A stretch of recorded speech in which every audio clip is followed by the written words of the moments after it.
Salutations à toi qui que tu sois. T'es peut-être pas au courant, mais j'en ai une bonne à te raconter. Approche.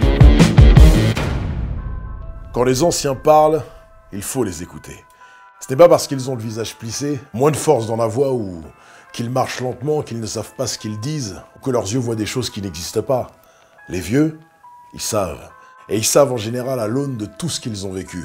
Ça en fait une masse d'infos et une grille de lecture qu'on ferait mieux d'essayer de se figurer plutôt que de les rabrouer ou de leur parler comme s'ils ne comprenaient plus rien à ce qui se passe autour d'eux. C'est justement dans une maison de retraite médicalisée que prend place cette histoire. Une histoire étrange qui a débuté par la disparition du gel hydroalcoolique dans les flacons en réserve ainsi que dans les distributeurs à disposition de chacun, disséminés dans les couloirs de tout l'établissement.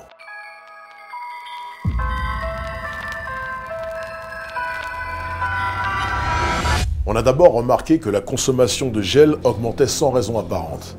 En premier, c'était vrai pour un étage, puis deux. Puis rapidement, on a constaté que c'était partout pareil.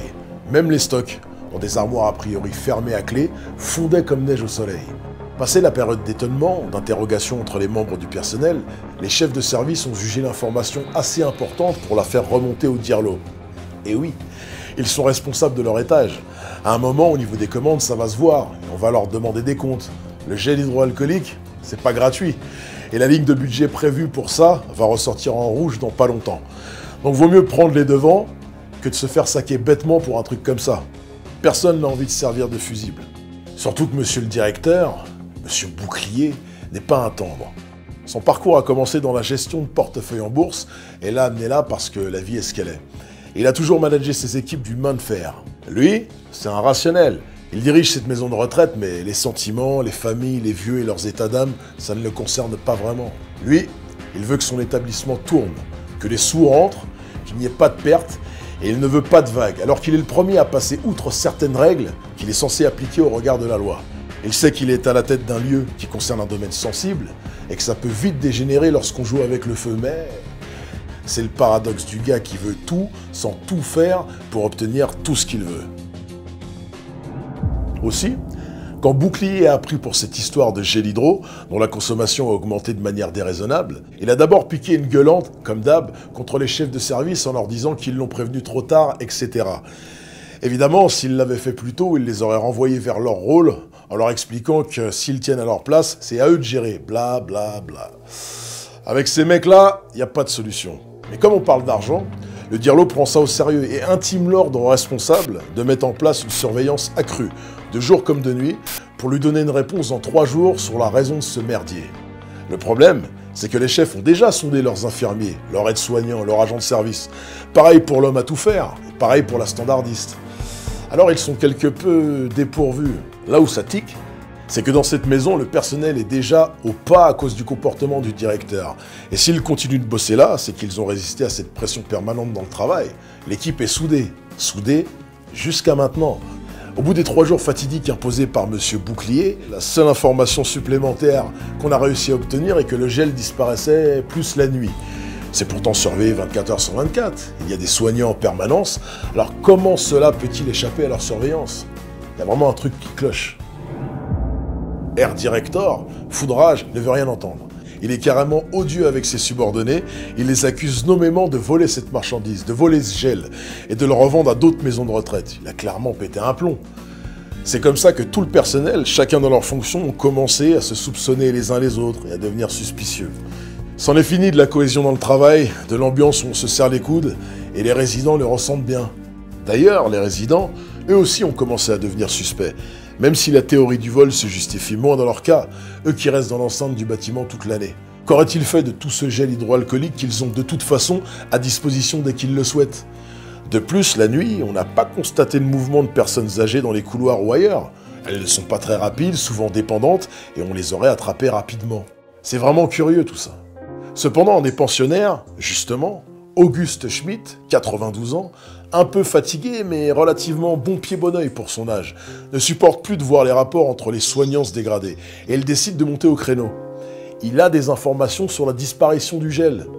Auguste est un robuste gaillard pour son âge, il était marin-pêcheur, et ses yeux clairs comme l'azur en ont vu des situations périlleuses et très spéciales. Il a travaillé toute sa vie, son ciboulot fonctionne parfaitement, et sa plus grande peur est qu'on le prenne pour un vieillard qui yayote. Ce qu'Auguste a vu, la nuit vers 3-4 heures du matin, à plusieurs reprises car il est insomniaque, il a toujours redouté d'en parler, pour pas qu'on le prenne pour ce qu'il n'est pas, c'est-à-dire un délicieux farfelu. Mais là, c'est le moment ou jamais, il faut qu'il crache sa valda, et que cette atmosphère qui pèse sur tout le monde s'arrête.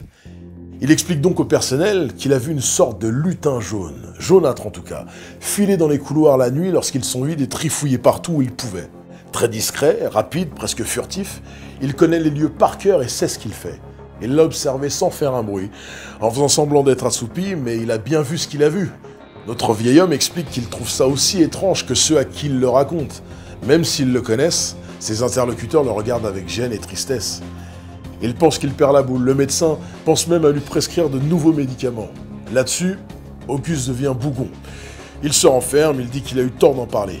Même si le gel disparaît toujours et qu'on trouve même quelques traces de vomi, de régurgitation contenant du sang chaque matin dans les couloirs.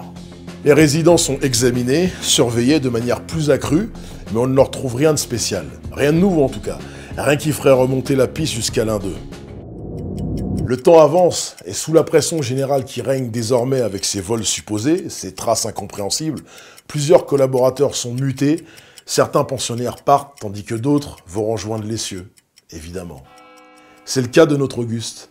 Il est parti un matin, de sa belle mort, après avoir essuyé cette contrariété récente de ne pas avoir été cru, d'être passé pour un vioque qui voit des éléphants roses. Il a malgré tout fait une dernière déclaration au sujet de ce fameux lutin jaune, qu'il a dit continuer à observer plusieurs semaines après le début de l'affaire, en certifiant « Maintenant, ça va être plus simple de l'attraper, vous verrez que j'avais raison, qu'il existe. Il est beaucoup plus lent qu'avant, il titube et c'est lui qui dégueule partout. C'est vous qui êtes aveugle. Moi, je sais ce que je dis, je sais ce que je vois. » Néanmoins, après quelques mois, des changements dans l'organigramme et des chambres occupées par des personnes âgées différentes, effectivement, le gel hydroalcoolique a cessé de disparaître. Les curieuses traces de sang et de gerbes également. Et tout est revenu à la normale petit à petit pour le plus grand plaisir du directeur en premier, qui lui est toujours là, indéboulonnable. Comme de bien entendu. Alors de quoi il s'est agi ? Que s'est-il réellement passé dans cette maison de retraite ? Était-ce Auguste lui-même, le voleur ? Un membre de l'équipe qui est parti depuis ? La réponse sera apportée par un légiste dans une revue spécialisée des années plus tard, qui a publié sur ce cas d'école de momification en lieu clos. La parfaite température, la parfaite hygrométrie, toutes les conditions requises étaient réunies ici pour qu'un corps ne se décompose pas en viande hachée avec supplément vers de terre, mais qu'il se conserve presque parfaitement jusqu'à ce qu'on le trouve, et devienne ainsi le témoignage quasi vivant, tant il est bien conservé, de la preuve de l'existence de ce petit homme. Le lutin jaune qu'Auguste avait bien vu de ses yeux vus, et qui était tout aussi réel que les dires du vieil homme. Gino Contreras, dit Gino Torpedo. Personne de petite taille ayant fait carrière dans le cirque, sans grand succès, avant de tromper dans de louches affaires qui l'ont fait tomber en cabane pour plusieurs années. Des années qu'il a très mal vécues. Désargenté, floué, complètement lessivé à sa sortie, il est rapidement tombé dans l'alcoolisme et la marginalité. Oublié par tous, il a trouvé refuge dans cette maison de retraite aux nombreuses failles sécuritaires dues à la pingrerie de son directeur, peu regardant sur ces questions pour capitaliser sur le reste. Gino a échoué là un soir et a trouvé sa place de passager clandestin dans un petit local visité une fois l'an pour des vérifications techniques obligatoires par des prestataires extérieurs, où personne ne va jamais en temps normal. Et il y a vu un bon moyen de rester au calme et à l'abri, lui qui n'a plus le jus pour rien et qui souffre d'arthrose de plus en plus aiguë, qui ne lui permet plus de voler son alcool comme il le faisait avant.